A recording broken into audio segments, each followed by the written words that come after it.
Começa agora o TH+ Conexão e Negócios. Seja muito bem-vindo nessa tarde de sábado, seu novo espaço para ideias, histórias e oportunidades que transformam o mundo empresarial.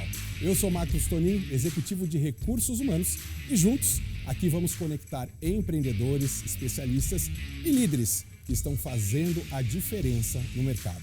Sabe quando você se pergunta como é que aquele profissional ou aquela profissional chegou até um lugar de tanto destaque e reconhecimento? E se pergunta quais foram as escolhas, quais os preços que tiveram que pagar. Aqui no Conexão e Negócios, você vai ter a oportunidade de sentar frente a frente com quem decidiu, aprendeu e venceu.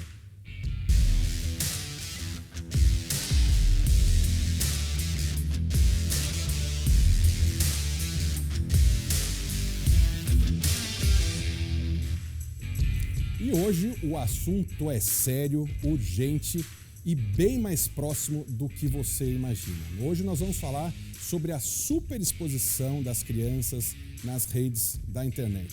Então, para você que é pai, que é mãe, nas escolas, nas empresas, na sociedade, todos precisam ouvir o que nós vamos dizer aqui hoje.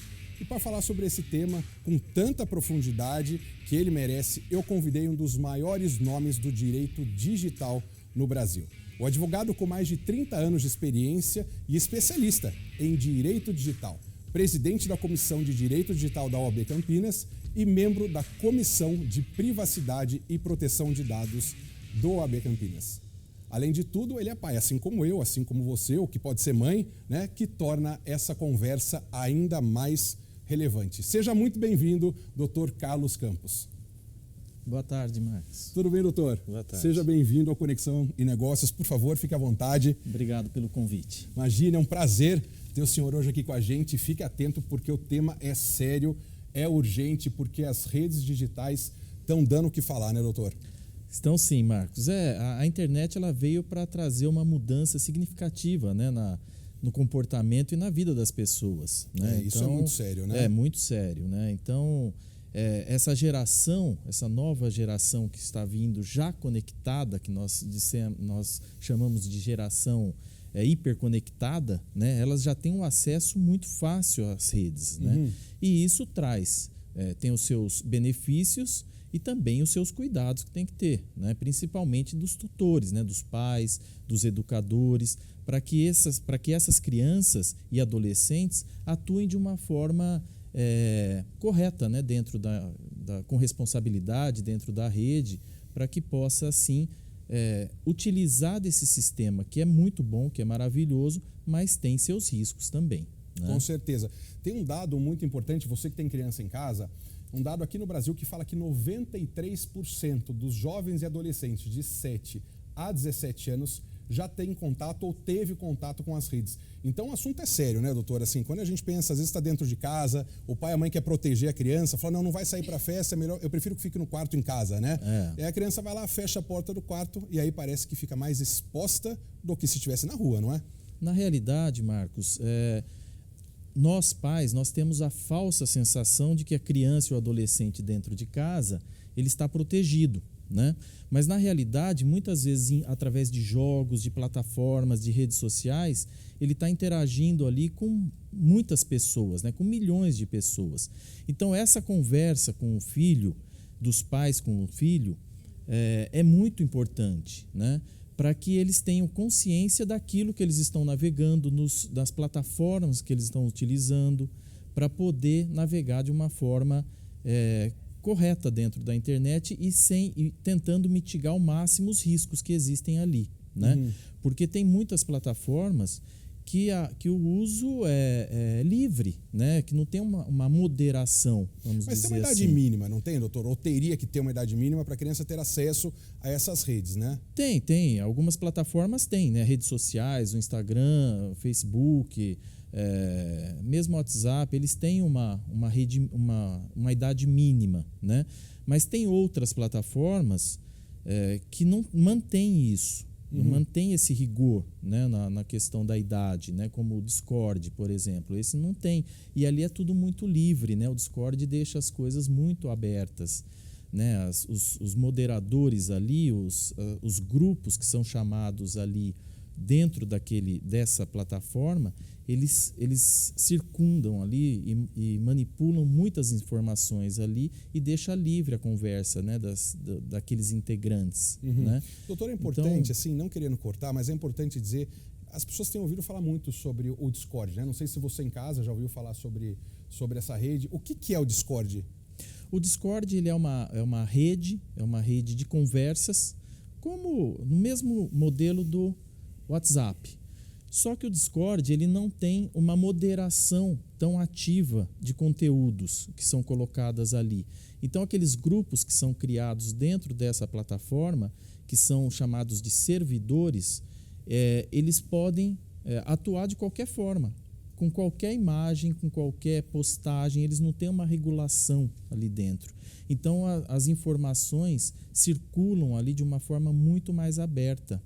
E muitas vezes aquela criança e aquele adolescente está ali naquela plataforma, interagindo com outras pessoas, nesses grupos maiores, que são os servidores, e dentro desses grupos tem os subgrupos que eles chamam de panelas. Então, essas panelas que são formadas dentro desse grupo maior, ali a conversa interage entre eles de uma forma muito aberta e muito ampla e restrita, né? Ocorrendo várias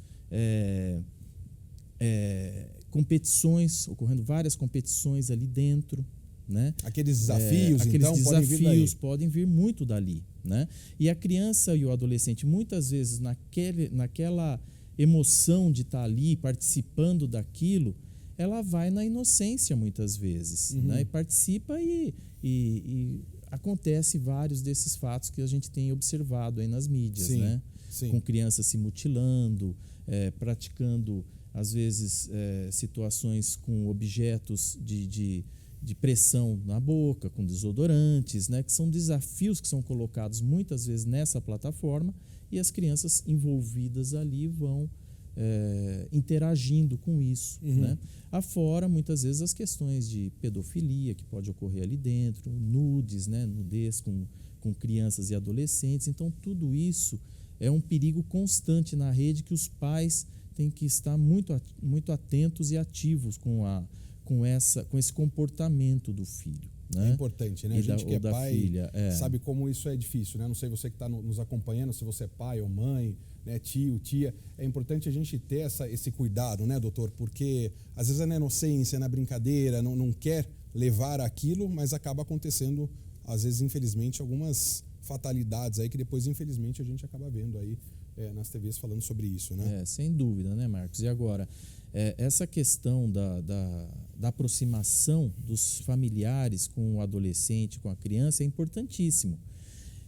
E inicia, muitas vezes, essa consciência dentro de casa mesmo, com a postura dos pais. Né? Aquele pai que, muitas vezes, expõe o seu filho de forma excessiva nas redes sociais, né?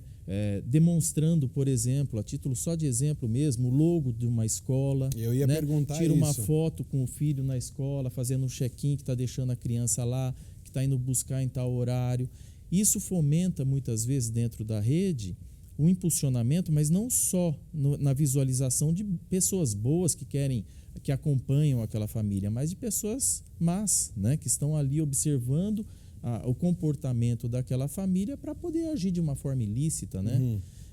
Então tem que ter um comportamento muito cuidadoso por parte dos pais, também nesse aspecto, com a exposição das crianças nas redes sociais, deixar, né, de fazer esse tipo de compartilhamento ali, em que a criança fica exposta com o logo da escola, ou em algum restaurante, ou em algum local que demonstra a atividade daquela família, os locais que frequentam.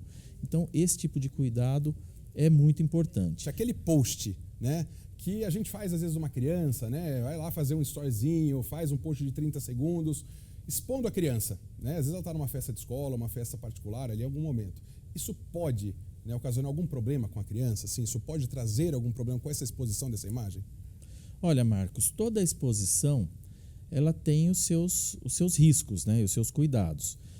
Nesse caso que você colocou como está numa festinha, por exemplo, em algum evento ali público com outras crianças, não só a exposição dessa criança que o pai está fazendo ali nessa festinha, nesse ambiente, pode ocasionar um problema a ela, mas também às outras crianças que estão no entorno. Perfeito. Né? Nós temos que pensar sempre no coletivo também, não só naquele fato em si, né, daquela Mas o criança. fato dessa imagem, doutor, isso pode ir para algum lugar? Assim? Essa imagem, a internet, ela é uma rede mundial de computadores.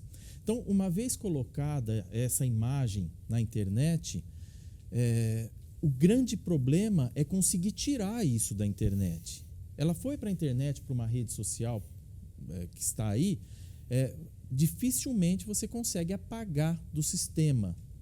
Vai ficar em algum lugar. Vai ficar em algum lugar, ela vai ficar aquela imagem, né?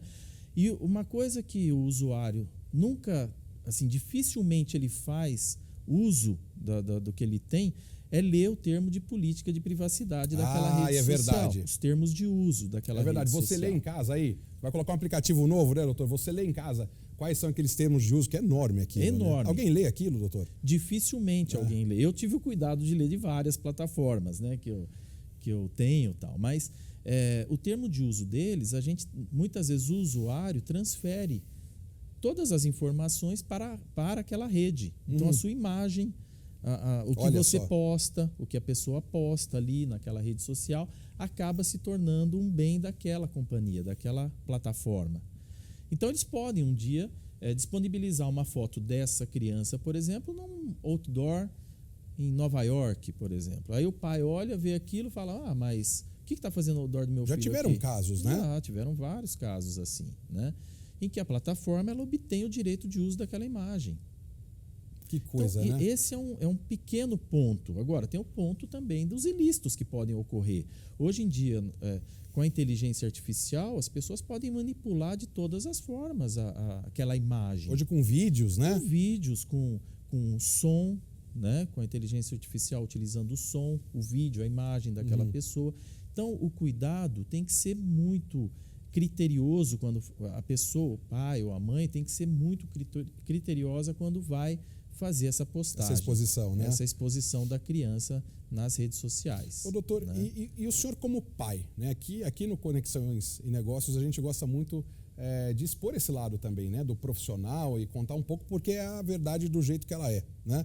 O senhor como pai, né? Como é que você tem lidado, não só como advogado, mas como pai, nessas situações? Marcos, eu como pai, e não só como pai, mas como advogado que atua há muitos anos nessa área do direito digital, eu procuro ao máximo não expor meus filhos, a minha família, né, assim, nas redes. Às vezes, uma ocasião ou outra, a gente coloca alguma imagem ali. A imagem dos meus filhos, por exemplo, eu coloco quando eles são muito mais jovens do que hoje, do que atualmente. Olha só. Né? É muito raro colocar uma foto, uma imagem de um dos meus filhos atual, né? Eu sempre coloco com alguns anos. Rede social dentro de casa, meus filhos não têm. Eu tenho filho, eu tenho criança e tenho adolescente, eles não têm rede social, né, em casa. Também não fazem questão de ter. Porque é importante conversar, né? Porque na escola existe essa cobrança também, sim, né? Os amiguinhos ali, você não tem rede. E nós temos essa questão. Você não pode deixar o filho, a criança, também alheia a esse contexto todo que ele vive, né? Que nós vivemos, que a sociedade vive, né? Que é um ambiente digital hoje. Você vai fazer um estudo na escola, é tudo digital, né? Tudo ali no ambiente da plataforma, da escola, tudo mais. Mas com relação às redes sociais, eu ainda continuo mantendo os meus filhos fora das redes, né? Por uma questão mesmo de princípio, né? Certo. E cuidado, excesso também de cuidado. E a gente procura sempre manter essas informações da consciência, né? De ter a consciência no uso do aplicativo. Vai utilizar um joguinho, um game ali na plataforma, você está com quem aqui? Conversando com quem? São amigos? São pessoas de fora? Quem são as pessoas que estão participando desse ambiente do game aqui? Porque muitas vezes acontece desses criminosos ingressarem nos jogos que tem para acessar aquelas conversas do chat, né? Eles acessam e tiram a criança do jogo para levar para uma outra plataforma de mensageiro. No exemplo que eu dei anteriormente do Discord, né? Pode ser outro, mas normalmente é o Discord que eles utilizam. E ali vão ser praticados vários ilícitos ali dentro, né? Uhum. E isso acarreta não só um problema para a criança, mas também para a família dessa criança. Com certeza. Né?